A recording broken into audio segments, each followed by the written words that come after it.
अस्सलाम वालेकुम अजीज तलबा व तालिबात।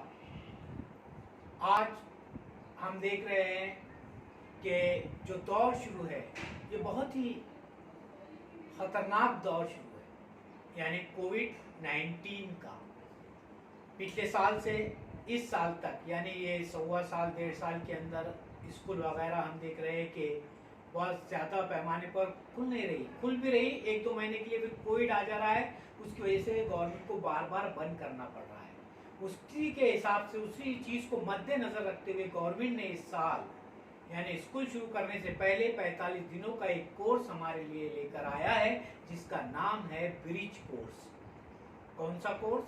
Bridge course. इस कोर्स के तहत जो हुकूमत है वो ये चाहती है कि भाई बच्चे ने पिछले साल कितना पढ़ा या क्या पढ़ा, कितना उसको याद हुआ नहीं हुआ, उसकी कितनी तरक्की हुई नहीं हुई, इसको जांचने के लिए एक कोर्स लाया है 45 दिनों का, जिसका नाम हुकूमत ने रखा है ब्रिज कोर्स। और ये कोर्स के ताल्लुक से आपको व्हाट्सएप पर बहुत सारे मैसेजेस, बहुत सारी बातें, बहुत सारे टीचर हजरात आपको अच्छी अच्छी बातें बता रहे हैं, सवाल जवाब वीडियो के ज़रिए, अपने यूट्यूब के ज़रिए आप तक पहुंचाने की कोशिश जो है वो कर रहे हैं, ताकि आपका पढ़ाई में कोई नुकसान ना हो।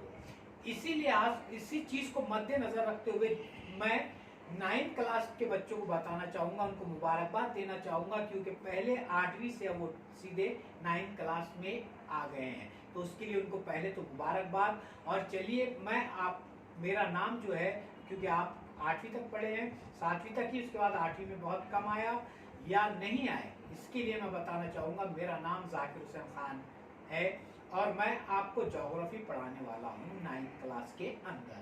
तो ठीक है, वो उसी हिसाब से चौथा दिन जो कोर्स है, चौथे दिन का ये कोर्स मैं लेकर आपके सामने आ रहा हूँ ज्योग्राफिया का। इससे पहले मैंने व्हाट्सएप पर डाला है, लेकिन उसका बहुत कम रिस्पांस मुझे मिला। 1 या 2 बच्चों के मैसेजेस या उनके हल किए हुए पर्चे मुझ तक मेरे व्हाट्सएप पर दस्तयाब हुए हैं। तो मैं चाहूँगा,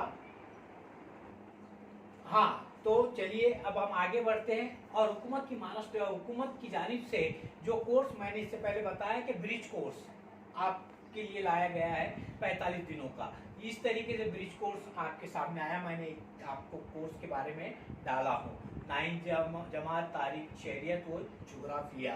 बंद करो। चलिए अब हम सीधे जो मैंने 4 सवाल आपको डाला था, वही 4 सवालों के जवाब आपको इस पीपीटी में मैं बताने वाला हूँ, उसके जवाब। तो चलिए लेकर आते हैं पहला सवाल आपके सामने मैं रख रहा हूँ। सवाल है,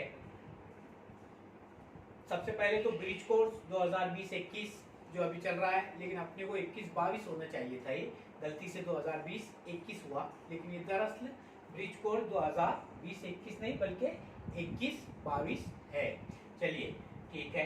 उसके बाद में पहला सवाल आपके सामने मैंने जो अपने पीडीएफ डाला था उसमें था, इलाकाई शहर की कब्ल तैयारी किस तरह करेंगे। इलाकाई शहर की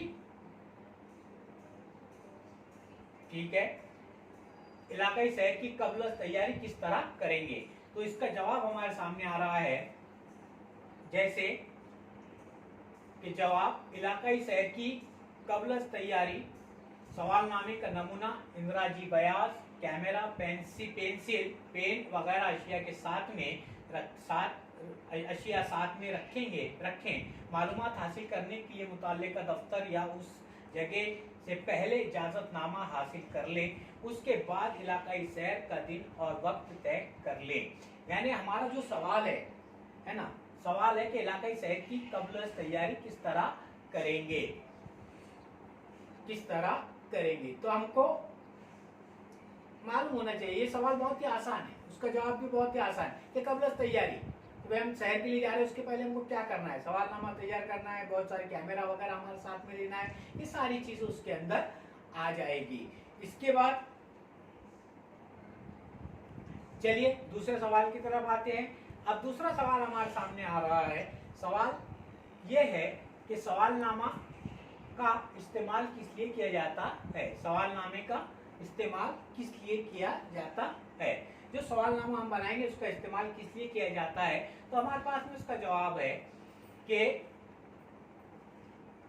किसी भी दफ्तर की मालूमात को जमा करने के लिए किसी भी दफ्तर की मालूमात को जमा करने के लिए हमारे पास सवालनामे का एक नमूना होना चाहिए, जिसकी वजह से मालूमात जमा करने में मदद मिलती है ना।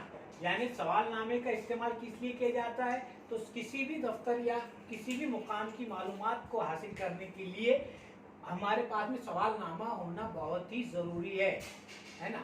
नहीं तो हम जंग पर निकल गए और हमारे पास में तलवार ही नहीं, तो उससे कुछ हासिल होने वाला नहीं है। सबसे पहले अगर हम जा रहे हैं तो सवालनामे ज़रूरी है कि हम क्या सवाल पूछने वाले हैं वहाँ पर, उस ताल्लुक से। तो किसी भी दफ्तर या किसी भी मालूमात को जमा करने के लिए हमारे पास में सवालनामे का एक नमूना होना चाहिए, जिसकी वजह से मालूमात जमा करने में हमको मदद मिलती है। अब तीसरा सवाल जो था वो हमारे सामने है कि इलाकाई सैर के दौरान किसी भी अशिया का हमारी जानिब से नुकसान नहीं होगा, इसका एहतियात किस तरह बरतेगी, है ना। सवाल समझ में आ रहा है सबके कि इलाकाई सैर के दौरान किसी भी अशिया का हमारी जानिब से नुकसान नहीं होगा, इसका एहतियात किस तरह बरतेंगे। तो उसका जवाब हमारे सामने है कि इलाकाई सैर के दौरान किसी भी अशिया को और माहौलियात को नुकसान न पहुंचे, इसका खास तौर से एहतियात करेंगे। जैसे किसी दफ्तर, कारखाने, तारीखी मुकाम या जंगलाती इलाके में जाने के बाद वहाँ के किसी भी चीज़ को हमारी जानिब से किसी भी तरह का नुकसान न पहुंचे, इस बात का बतौर खास ख्याल रखेंगे। ये सवाल आपको समझ में आ गया, उसका जवाब भी यहाँ पर आपके सामने दिखाई दे रहा है, ये उसका जवाब है। अब चलिए सवाल नंबर 4 जो था, इलाकाई सैर के लिए आपको कौन से वसाइल दरकार होते हैं।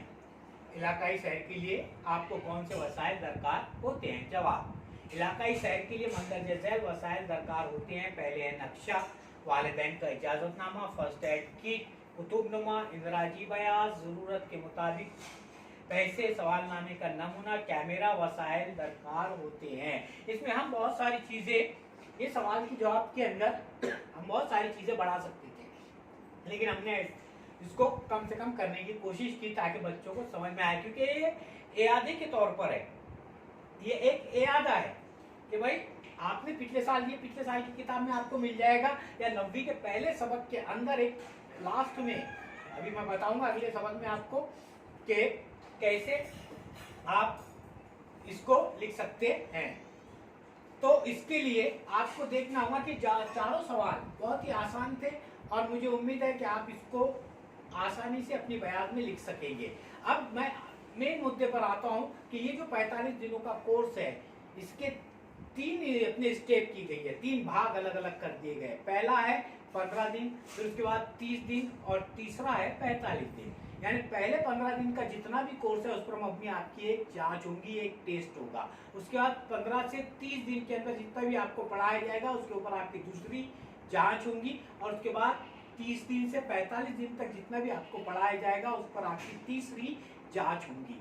इस तरीके से कुल 3 जांच आपकी होगी और आपको ये रिकॉर्ड मेंटेन करके रखना है ना। जो भी सवाल आपको यहाँ दिए जा रहे हैं या जो भी सर आपको पढ़ा रहे हैं, जो भी दे रहे हैं, वो आपको अलग अलग कॉपियाँ बनाना है, उसका पूरा रिकॉर्ड आपको सवाल जवाब लिखना है। उसके बाद जो टेस्ट का पेपर आपको दिया जाएगा वो पेपर हल करके हमको देना है। हम आपके घरों तक पहुँचने वाले हैं और मैं भी पेरेंट्स से गुजारिश करूँगा कि वो अपने बच्चों को थोड़ी देर आधा घंटे के लिए मोबाइल लेकर बैठे उनके साथ में, है ना। उनको देने दो मत, बल्कि उनके पास में बैठो कि बेटा जो ये को दिन भर में जो होमवर्क आया उसको आप कर ले, है ना। क्योंकि ये 3 चक्कों पर चलने वाली गाड़ी है, पहला बच्चा है, दूसरा पेरेंट्स, तीसरा टीचर है।